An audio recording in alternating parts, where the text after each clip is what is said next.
Well, hello. I wanted to do a video here on the new tent that I purchased for this trip. First and foremost, this trip was pretty impromptu for me. I decided probably about a month and a half before actually getting on the trail that I wanted to do this, and I needed to upgrade a lot of my stuff. And I ended up going with a tent that, not that I've done a lot of research on tents or anything like that, which I probably should have, but this here is the Six Moons Lunar Solo. I'll show you here in a minute. Six Moons Lunar Solo, which is a single wall tent. This is exactly what I was looking for. And after a few weeks, I'm going to give it a little bit of a review. So this is it. This is the Lunar Six Moons. It is a single wall tent that sets up with one trekking pole.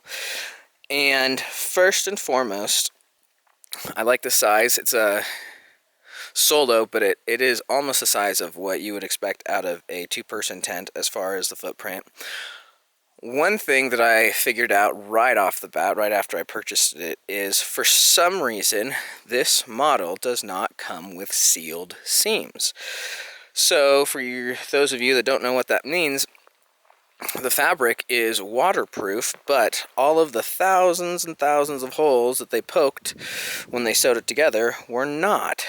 And so I went and sealed the seams, which I've never done before, and if you know anybody that's done it, it usually turns out like crap. Well, this is no exception. So hopefully this will turn up. All of this stuff, this is the seam sealant, and I've already done this twice, because when I first did it, it almost immediately started peeling, so I went and I pulled it all back off and resealed it before I went, tested it. It seemed to be doing fine. Well, after 2 days of rain, it wasn't doing nearly as well, and last night it definitely started leaking through the top and through the sides here, the I don't know what they're called, the guy line attachment deals. And so I was definitely getting a little bit wet last night.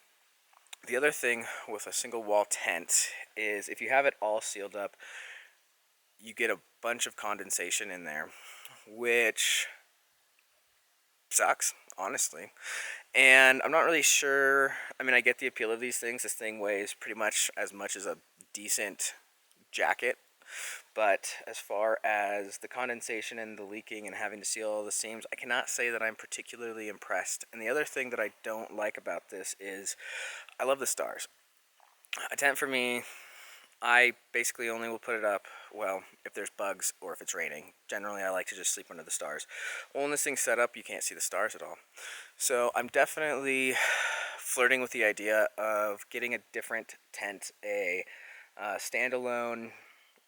It's a little bit smaller footprint, and this thing's also kind of a pain in the ass to set up. You've got six stakes with the trekking pole, and it doesn't, you got to go around adjusting it all the time. It's not that bad, but it's definitely not like a standalone tent. But that is a little bit of my review. I'll show you a little bit more. It's got, hopefully you can see inside. it's not big. I don't know, it's probably about 4 feet wide. Yeah, it's got a bathtub at the bottom with netting going around, so you get kind of decent airflow, which is fine if it's hot out, but it kind of sucks if it's cold and windy.